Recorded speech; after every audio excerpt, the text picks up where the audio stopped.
আপনার প্রথম অনুভূতিটা কেমন ছিল ক্যামেরার সামনে? আসলে আমি যখন অভিনয় করি আমি শুধু অভিনয় করি, ক্যামেরা ট্যামেরা ওগুলা আমার বিষয় না।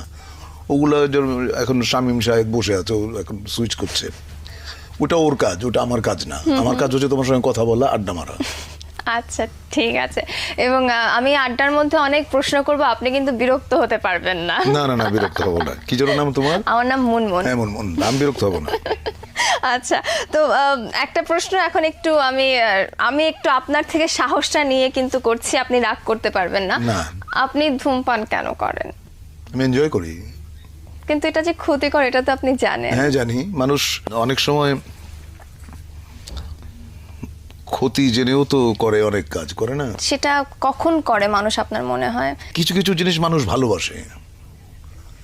হ্যাঁ, যেমন ধরো তুমি যে কানে যেটা পড়ে আছো এত বড়, তুমি পছন্দ করো বলে এটা পড়ে আছো, কিন্তু এইটা যে কানটাকে টেনে তোমাকে অস্বস্তি দিচ্ছে, ওইটুকু যন্ত্রণা তুমি কিন্তু সহ্য করছো।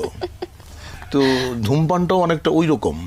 আসলে আমি ধূমপান করি এবং যে জন্য আমি বলতে পারবো না যে ধূমপান আপনারা কেউ করবেন না, এটা আমি বলতে পারবো না।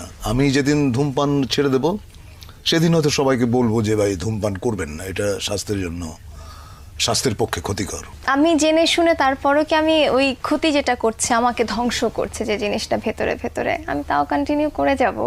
দেখো, কিছু কিছু জিনিস আছে যেগুলো মানে রেজিস্টেবল না, তুমি সেটাকে কখনোই বন্ধ করতে পারবে না। সেটা তোমার জীবনের সঙ্গে এমনভাবে জড়িয়ে গেছে যে ওটা যদি তুমি ছেড়ে দাও তাহলে হয়তো তোমার ভালো লাগবে না, তুমি অসুস্থ হবে।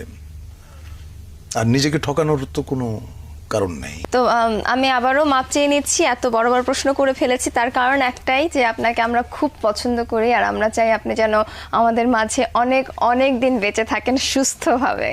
আচ্ছা, ঠিক আছে। এবার একটু আপনার ছোটবেলায় যেতে চাই। আপনার শৈশবটা কোথায় কেটেছে, আপনার জন্মস্থান সম্পর্কে একটু জানতে চাই। দেখো, আমার বাবা ছিলেন সরকারি কর্মকর্তা, ওনার ছিল বদলির চাকরি, সুতরাং আমি বাংলাদেশের বহু বহু জায়গায় থেকেছি।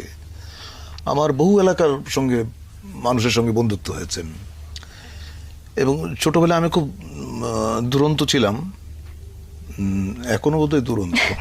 দুরন্ত ছিলেন ছোটবেলায়, তার কিছু প্রমাণ কি একটু আমাদেরকে দেবেন? কি ধরনের দুরন্ত ছিলেন আর কি?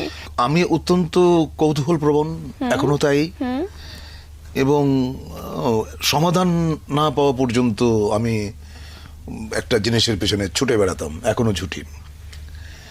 মানে দুরন্ত দস্যি